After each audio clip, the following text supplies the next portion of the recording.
வணக்கம். வாழ்க வளமுடன், வாழ்க வையகம். உலகத்து மக்கள் அனைவருக்கும் எல்லா நாட்களும் திருநாட்களாக மலர்ந்து எல்லோரும் மகிழ்ச்சியா இருக்கணும்னு வாழ்த்துறோங்க. இன்றைக்கு நான் என்ன பேச வேண்டும் என்பதை பிள்ளையார் இந்த பெட்டியில் எழுதி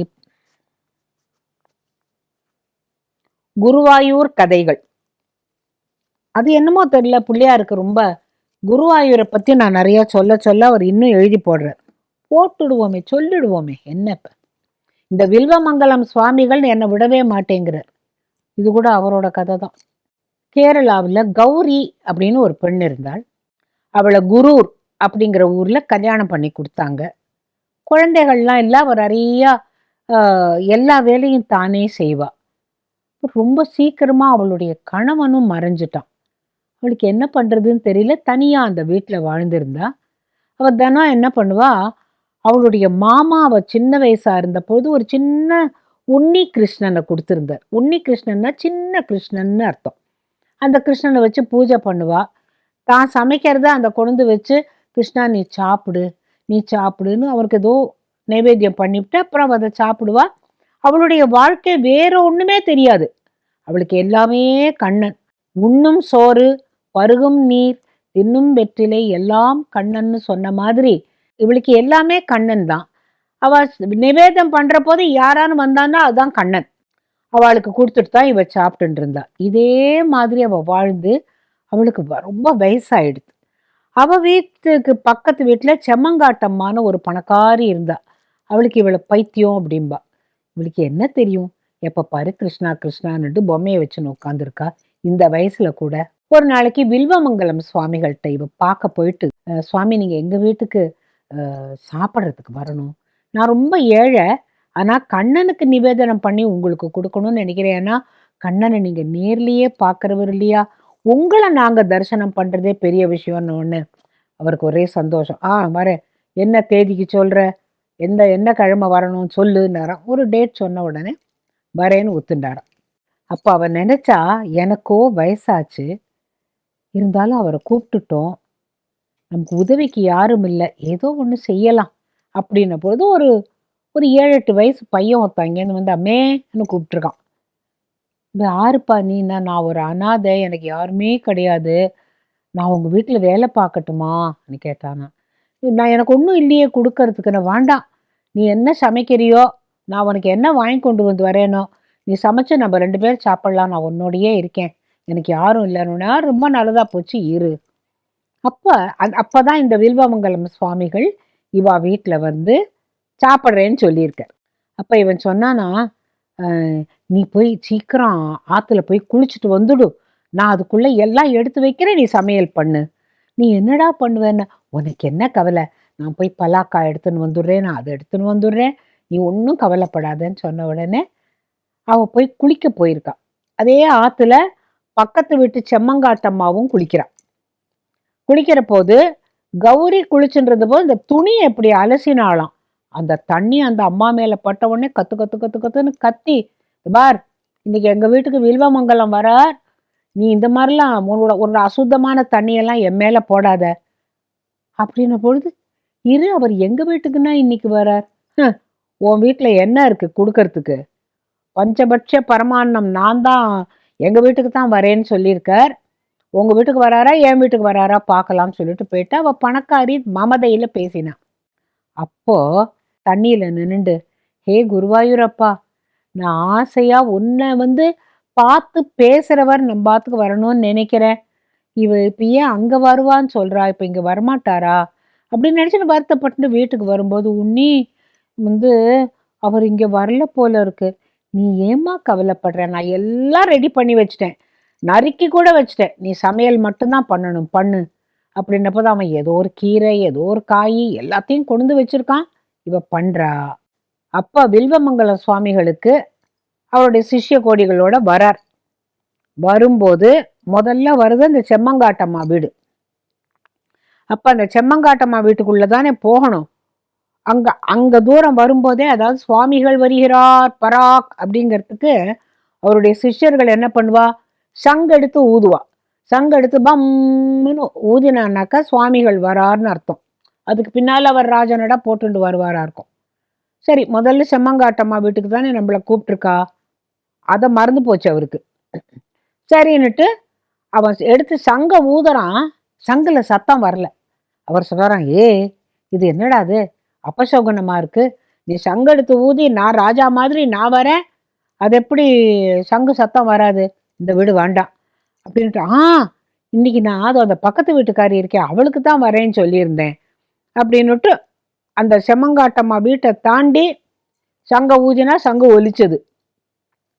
செம்மங்காட்டம்மாக்கு ஒரே கோபம், என் வீட்டுக்கு வரேன்னு சொல்லிட்டு என் வீட்டை தாண்டிட்டு இவர் போறார், அவ ஏதோ பண்ணிட்டா. சரி, அவர் நேரம் உள்ள போனார். உள்ள போன சாதாரண வீடு. அவர் பார்க்குற, இங்க அவளால என்ன பண்ணியிருக்க முடியும், என்ன அவளால சமைச்சிருக்க முடியும், பரவாயில்ல இத்தனை பேருக்கும் சாப்பாடு போட முடியுமா அப்படின்னு நினைக்கிறாராம். அப்போ போன உடனே இந்த உன்னிங்கிற பையன் என்ன சொல்றான், சுவாமி நீங்க முதல்ல பூஜை பண்ணிடுறீங்களா இந்த கிருஷ்ண விக்கிரகத்திற்கு? பண்ணிடுறேன். அப்புறம் எல்லாருக்கும் சாப்பாடெல்லாம் இருக்குமா? இருக்கும் சுவாமி, அம்மா எல்லாம் பண்ணியிருக்கிறாங்க. ஆனால் அவருக்கு நம்பிக்கையே வரல. என்ன ஒரு பாயசம் வடை இதெல்லாம் பண்ணியிருக்க முடியுமா அவளால், எப்படி அப்படின்னு நினச்சிக்கிறாராம். சுவாமி நீங்கள் பூஜை பண்ணுங்கன்னு சொல்லிட்டு அந்த கிருஷ்ண விக்கிரகத்துக்கு பக்கத்தில் சந்தனம் குங்குமம் களபம் இது எல்லாமே எடுத்து வச்சிருக்கான், பூ மாலை. இந்த பையன் எல்லாத்தையும் அழகாக எடுத்து வச்சிருக்கானேன்னு சொல்லிட்டு சரி அப்படின்னு பூஜை பண்ண போகும்போது பூவை எடுத்து போடும்போது இந்த உண்ணி வந்து அவருக்கு முன்னால நிற்கிறான், இடுப்புல கை வச்சுண்டு.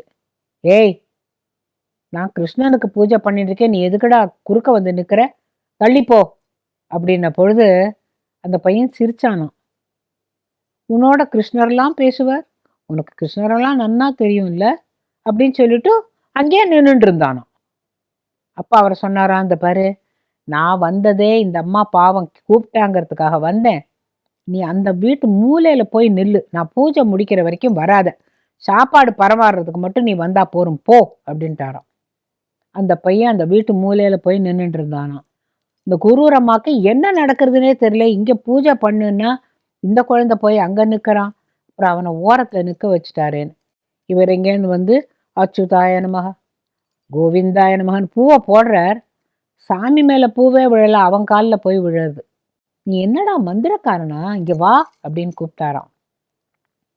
அப்ப அந்த உண்ணி சொன்னானா, வில்வமங்கலம் சுவாமி உங்களோட கிருஷ்ணர் பேசுவார் இல்லையா, அப்ப கிருஷ்ணர் எங்க இருக்காருன்னு உங்களுக்கு பார்க்க முடியலையா அப்படின்னு கேட்டபோது, நீ யாருன்னு கேட்டா, நான் அந்த கிருஷ்ணன்னு சொன்னா நம்புவேளான்னு கேட்டானா. நான் நம்பவே மாட்டேன், நீ இவ வீட்டில் வேலை பார்க்குற உண்ணி அப்படின்ன பொழுது அவர் தன்னுடைய சுரூபத்தை காட்டினார். வில்வமங்கலம் சுவாமி நடுங்கி போயிட்டார். அப்ப சொன்னாராம், இந்த ரகசியம் நம்மளோட இருக்கட்டும், குரூரம்மாக்கு தெரிய வேண்டாம், அவளுடைய கால ஆற வரைக்கும் நான் அவளுக்கு உண்ணியாகவே இந்த வீட்டில் வேலைக்காரனா இருக்கு விரும்புகிறேன், இங்கே மூச்சு காட்டாதீங்கோ, ஆனால் உன் சிஷ்ய கோடிகளுக்கும் ஒருத்தருக்கும் தெரிய வேண்டாம், நான் மூலையிலேயே நிற்கிறேன், நீங்கள் இங்கேயே பூஜை பண்ணுங்கன்னா அத்தனை பூவும் அவன் காலில் விழுந்துதான். அப்போ குரூரம்மா சொன்னாலாம், நிஜமாவே இவன் வந்து பார்வையிலே சேவகனாய் இருக்கிறான், எங்கிருந்தோ வந்தான், இடைச்சாதி நான் என்றான் பாரதி சொல்வானே, இங்கிவனை யாம் பெறவே என்ன தவம் செய்து விட்டேன்னுட்டு, அது போலதான் இவனுக்கு எல்லாம் பார்க்கறான் அப்படின்னப்போது வில்வமங்கலம் சுவாமிக்கு புரிஞ்சுதான், ஒரு அனாதை, அவளுக்கு யாருமே இல்லை, ஆனா எனக்கு சாப்பாடு போடணும்னு அவர் நினைச்சதுக்காக எங்கிருந்தோ ஒரு கண்ணன் வந்து ஒரு எளிய ரூபத்துல வந்து அவளுக்கு இத்தனை ஹெல்ப் பண்றான்னு அவ்வளோ பேருக்கும் சாப்பாடு இருந்துதான். நான் ஏன் இந்த கதையை சொல்றேன்னா, சில சமயம் தெய்வம் வந்து தெய்வமாவே சங்கு சக்கர கதா பத்மத்தோட வந்து நிற்காது, யார் மூலமாகவோ வரும், யார் மூலமாகவோ வந்து நல்வாக்கு சொல்லும், அதுக்கெல்லாம் நம்ம கண்ணையும் காதையும் திறந்து வச்சுக்கணும். இப்போ இந்த வில்வமங்கலம் சுவாமிக்கு பாண்டித்யம் இருக்கலாம், ஆனால் ஒரு தடவையும் அவர் அடி வாங்குறார். ஒன்று எரும மாடு மாதிரி சாமியை நினச்சிக்கோன்னு ஒருத்தனை சொல்லி அவங்கிட்ட மூக்கோடப்பட்டார். இன்னொன்று இந்த குரூர் அம்மாவை திட்டினார், வயிற்று வலி சரியா போகலை அப்படின்னுட்டு. இப்போ பாருங்கோ, இவன் வேலைக்காரன் தானே நினைச்சார், கடைசி வேலைக்காரன் இல்லை, அவன் தான் குருவாயூரப்பன்கிறத புரியறதுக்கு அவருக்கு அவ்வளவு நேரம் ஆச்சு. இந்த கேரளா கதைகள் எல்லாமே அங்கே அந்த குருவாயூரை சுற்றி நடந்த விஷயங்கள் ஒன்னொன்னும் ரொம்ப ஆச்சரியம். ஆனால் இந்த கதை தொகுப்பை எங்களுக்கு கொடுத்தவங்க சாந்தி கிருஷ்ணகுமார்னு ஒருத்தவங்க, அவங்க குருவாயூர் கதையெல்லாம் ரொம்ப அழகா எழுதி யார் வேணா பயன்படுத்திக்கலாம் அப்படின்னு கொடுத்துருக்குறாங்க. அதுலேருந்து எடுக்கப்பட்ட ஒரு கதை. குருவாயூர்ல பிரசாதம் ரொம்ப விசேஷம். ஆனா அம்பலப்புழா பாயசம் அப்படின்னு நீங்க கேள்விப்பட்டிருக்கீங்களா? அம்பலப்புழா பாயசம். அங்க இருக்கிற கோவில்ல ஏதோ சுல்தான் படையெடுப்பும் போது குருவாயூர் கிருஷ்ணரை கொண்டு வந்து இங்க வச்சதா சொல்றாங்க. அங்கேயும் இந்த கோவில்ல அழகான கிருஷ்ணர் இருக்கிறார். குருவாயூர்ல காலம்பர பாயசம் சாப்பிடுவாராம்.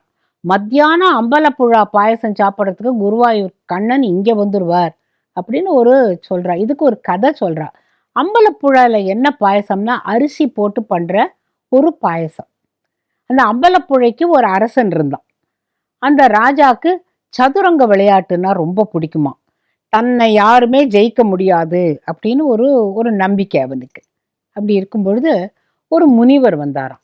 முனிவர் அங்கேருந்து வந்துட்டு, அரசே நீ சதுரங்கத்துல ரொம்ப கெட்டிக்காரனா? நான் மகா சாதுரியவான், என்ன யாருமே ஜெயிச்சது கிடையாது, ஒரு ராஜா கூட என்கிட்ட வரமாட்டான், நீங்க முனிவரா இருந்து எப்படி கேட்குறேன்னு கேட்டபோது, இல்லை எனக்கு கூட சதுரங்கம் ஆட தெரியும், என்னோட ஆடி ஜெயிக்கிற முடியுமா உன்னால கேட்டபோது, முனிவரோடையா? ஆடலாமே, ஆனா நான் தான் ஜெயிப்பேன் இப்பவே சொல்லிட்டேன், உங்களுக்கு என்ன வேணும் அப்படின்னு கேட்டபோது, சரி நான் ஜெயிச்சேன்னா ஒரு முதல் கட்டத்துல ஒரு அரிசி, ரெண்டாவது கட்டத்துல 2 அரிசி வைக்கணும், மூணாவது கட்டத்துல 2 4 ஆயிடும், இப்படியே 4 16 ஆயிடும், 16 191 ஆயிடும், இப்படியே. அதுதான் எனக்கு அரிசி வேணும்னு. இது என்ன கணக்கு அப்படின்னு. அரிசி தானே. அவன் சொன்னான், எனக்கு இல்லாத நெல் களஞ்சியமா, எனக்கு இல்லாத தானியமா, கடைசியில நீங்க அரிசியை கேட்குற முதல் கட்டத்துக்கு ஒரு அரிசியா அப்படின்னு. ஆமா, 2 4 4 8 அப்புறம் அப்படியே அப்படியே வரணும், அப்படியே வரணும்னு சொன்னப்போ சரி. முதல் ஆட்டத்தை அந்த ராஜாவை ஜெயிக்க வச்ச உடனே நான் சொன்னேன்ல உங்களால என்ன ஜெயிக்க முடியாதுன்னு. அதுக்கப்புறம் ஒரு ஆட்டம் கூட அவன் ஜெயிக்கல. அப்ப நீ சொன்னபடி எனக்கு அரிசி கொடுக்குறியா அப்படின்னு அந்த முனிவர் கேட்ட போது, அதுக்கு என்ன கொடுக்குறேனே, எங்க 20வது கட்டம் வரும்போதே மில்லியன், அவ்வளவு அரிசி, மில்லியன் அரிசி வந்துடுத்தேன். அப்ப இன்னும் 40வது கட்டத்துக்கு என்ன ஆறுது, 64 கட்டம் இருந்தா என்ன ஆகிறது?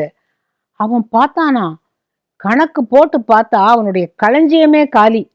அப்ப இந்த முனிவரோட காலில் விழுந்தானா, நான் ஒரு அகம்பாவத்தினால ஒத்துண்டுட்டேன், நீ வந்திருக்கிறது கிருஷ்ணனா தான் இருக்கணும், ஏன்னா இப்படி ஒரு சாமர்த்தியமா ஆட முடியாது, இப்படி சாமர்த்தியமா என்ன மடக்கவும் முடியாது.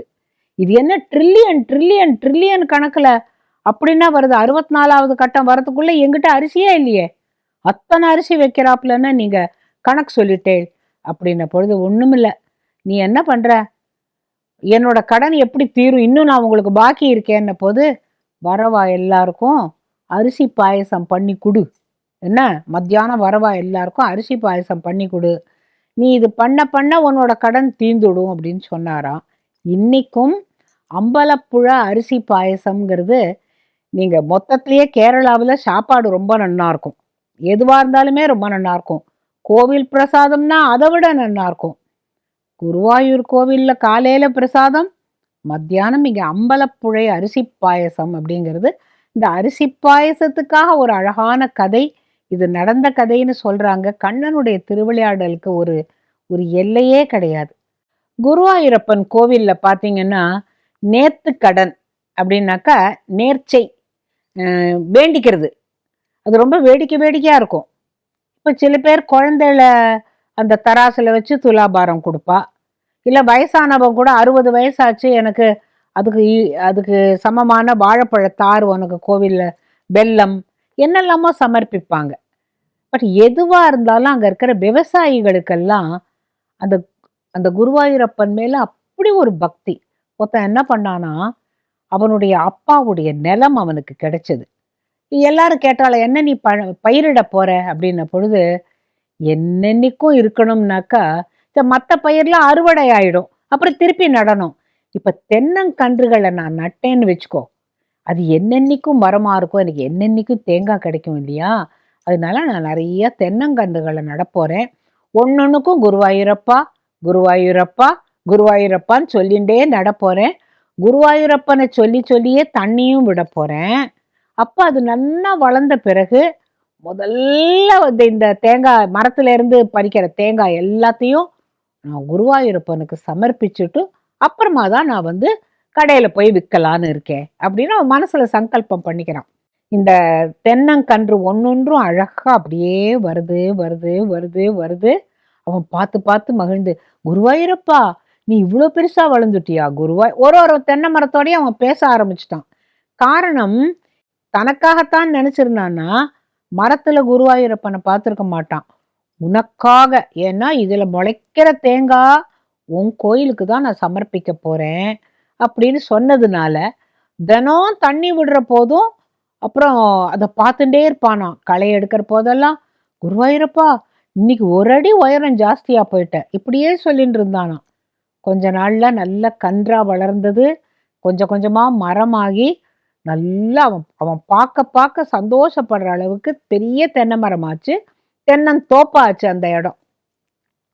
அவன் பார்த்தானா, அப்பாடா முதல்ல பாலை விட்டுருக்கு, முதல்ல குறும்ப விட்டுருக்கு, முதல்ல காய் விட்டுருக்குன்னு ஒன்னொன்னுக்கும் குருவாயூரப்பா சீக்கிரமா தேங்காய் வந்துடணும், நான் உன் கோயிலுக்கு எடுத்துன்னு வரணும்னு அந்த தீட்சைன்னு ஒரு வார்த்தை சொல்லுவான். மனசுல இன்னதுதான் பண்ண போறோங்கிற ஒரு தீட்சையோடு அவன் அந்த தென்னை மரத்தை வளர்த்தான். அது பெருசாச்சு, தண்ணி ஊத்தினா வளர்ந்தது, எல்லாம் அழகா நடந்து தேங்காய் எல்லாம் பறிக்கிறான். ஒன்னொன்னும் அவ்வளோ பெருசு பெருசா அவ்வளோ அழகா இருந்துதான். அவன் எல்லாத்தையும் பறிச்சு ஒன்னொன்னுக்கும் குருவாயூரப்பா இது குருவாயூரப்பா, எல்லாத்துக்கும் குருவாயூரப்பன் நாமத்தை சொல்லி சொல்லி ஒரு சாக்குல போட்டான். கோணிப்பையில போட்டு நல்லா கட்டினான். கோயிலுக்கு போகும்போது ஒரு வண்டியில தள்ளிட்டு போறான். என்னால இது அத்தனையும் சுமக்க முடியாது, நான் உன் கோயிலை வந்து சமர்ப்பிக்கிறேன்னு சொல்லிட்டு அவன் எடுத்துட்டு வரும் பொழுது ஒரு ஒரு ஒரு கொஞ்சம் காட்டு வழியா போக வேண்டி வந்தது அவன் ஊர்ல இருந்து குருவாயூருக்கு. அப்பதான் ஒரு கொள்ளைக்காரன் வந்துட்டான். இந்த கொள்ளைக்காரன்கிறவங்க அந்த காலத்துல வழிப்பறி கொள்ளைன்னு உண்டு. வீட்டு புகுந்து திருடுறவன் திருடான், கன்னம் வச்சு திருடுறவன் கண்ணக்கோல் திருடன். அப்புறம் சில பேர் ராத்திரியில சொல்லிட்டு வருவான், அவன் தீவட்டி கொள்ளைக்காரன். அவன் என்ன பண்ணுவான்னா முதல் நாளைக்கே கத்தியில எழுதி அப்படின்னு வந்து இந்த கதவுல அடிச்சுட்டு போயிடுவான். அதுல என்ன எழுதியிருக்குன்னா, இன்று இரவு உன் வீட்டில் கொள்ளையடிக்க வருவோம் அப்படின்னாக்கா எல்லாரும் பயந்துட்டு இருப்பாங்க, வீட்டெல்லாம் பூட்டின்னு உட்காந்துருப்பாங்க. அவங்க அப்போ கூட உள்ள வந்து எடுத்துன்னு போவான். சில சமயம் கதவை திறக்க முடியாம போயிடுவான், ஏன்னா முன்னாலேயே வார்ன் பண்ணிடுவான். அவங்க வரும்போது தீவட்டி எடுத்துன்னு வருவாங்க, அதனால தீவட்டி கொள்ளைக்காரன். இவன் வெறும் கொள்ளைக்காரன், வேலைட் அப்படிம்பாங்களே, வேலையிங், வழியில வர வழியில வழிப்பறி கொள்ளை. ஏய் நில்லு, வண்டியை நிறுத்து, என்ன எடுத்துட்டு போற? அவன் சொல்லுவான், நான் குருவாயூரப்பனுக்கு நேர்ச்ச கடன் பட்டிருக்கேன், இந்த தென்னை மரம் நட்டதே அவருக்கு தான், அந்த தேங்காயெல்லாம் எடுத்துன்னு போயிருக்கேன். ஏய் அவருக்கு என்னடா ஒரு தேங்காய் எடுத்துன்னு போனா போகாதா, நீ எதுக்கு இந்த மூட்டை மூட்டையா எடுத்துட்டு போற? இல்லை இல்லை நான் அது வேண்டின்னு இருக்கேன், இதை நீ எடுக்காத, நான் உனக்கு கொண்டு போய் சமர்ப்பிச்சுட்டு நான் வேற தேங்காய் வாங்கி தரேங்க. அது வரைக்கும் நான் இங்க காத்துட்டு இருப்பேனா, கொண்டாயிங்க அப்படிங்கிறான். இல்லை இல்லை இது குருவாயூரப்பன் தேங்காய், குருவாயூரப்பன். ஏடா குருவாயூரப்பன் தேங்காய்னா அதுக்கு என்ன கொம்பா முளைச்சிருக்கும் அப்படின்ன உடனே, குருவாயூரப்பா இவன் என்னமோ கேட்குறானே, நகர்றான்னு சொல்லிட்டு அந்த கோணியை பிரிச்சு தேங்காயெல்லாம் கொட்டினா ஒரு தேங்காய்க்கும் கொம்பு முளைச்சிருந்துதான். அவன் அப்படியே நடுங்கி போயிட்டானா. இப்ப என்னங்க நீங்க கதை சொல்றீங்களான்னு என்ன கேட்காதீங்க. குருவாயூர் கோயில்ல பாத்தீங்கன்னா கொம்பு முளைத்த தேங்காயை வைத்திருக்கிறார்கள். அடுத்த தடவை நீங்க குருவாயூரப்பனையும் பாருங்க, அவனோட அந்த முதல்ல சமர்ப்பிச்சானே அந்த கொம்பு முளைச்ச தேங்காய் கதை கேட்டேங்க, எங்க இருக்குன்னு கேட்டதை பாருங்க, அந்த தேங்காய்க்கு கொம்பு முளைச்சிருக்கு. அவன் கேட்டான்ல, என்ன குருவாயூரப்பன் தேங்காய்னா கொம்பு முளைச்சிருக்குமானு, கொம்பு முளைச்சுது. அதை கண்ட உடனே அந்த திருடன் பயந்து போய், என்னை மன்னிச்சுடுப்பா, நானும் வரேன் உன்னோட குருவாயூருக்குன்னு அந்த மூட்டையெல்லாம் கட்டி எடுத்துன்னு வந்தானா. எல்லாத்துலேயும் கொம்பு இருந்துதான். நான் ஏன் இந்த கதை சொல்றேன் அப்படின்னா, மிரக்கல் மிரக்கல் மிரக்கல்னு பேசுறோம், ஆனா மிரக்கல் எங்க வாழ்க்கையில எல்லாம் மிரக்கல் நடக்கவே இல்லையே அப்படின்னு நீங்க நினைக்கலாம். உண்மையில மிரக்கல் எது தெரியுமா? ஒவ்வொரு நாளும் நாம் தூங்கி எழுந்து சாப்பிடுகிறோம், நடக்கிறோம், எல்லாம் செய்கிறோம். எந்த நேரத்துல போவோம்னு தெரியாது. ஆனா இன்றளவும் உயிரோட இருக்கோம்னா அதுவே மிரக்கல் தான் இல்லையா? ஆனா வாழ்க்கையில மிரக்கல்ங்கிறது அதிசயம், அற்புதங்கள் இதெல்லாம் நடக்குமான்னா, இறைவனோடு தொடர்புள்ள எல்லாவற்றிலும் நிச்சயமாக அந்த அற்புதங்கள் நடக்கும். அனுபவிப்பவர்களுக்குத்தான் தெரியும். இது நடக்குமா? அது நடக்குமான்னு கேள்வி கேட்கிறத விட, அத உணர்ந்து பார்க்கின்ற பொழுது, தேங்காய்க்கு கொம்பு முளைக்குமான்னு நீங்க கேட்கலாம்.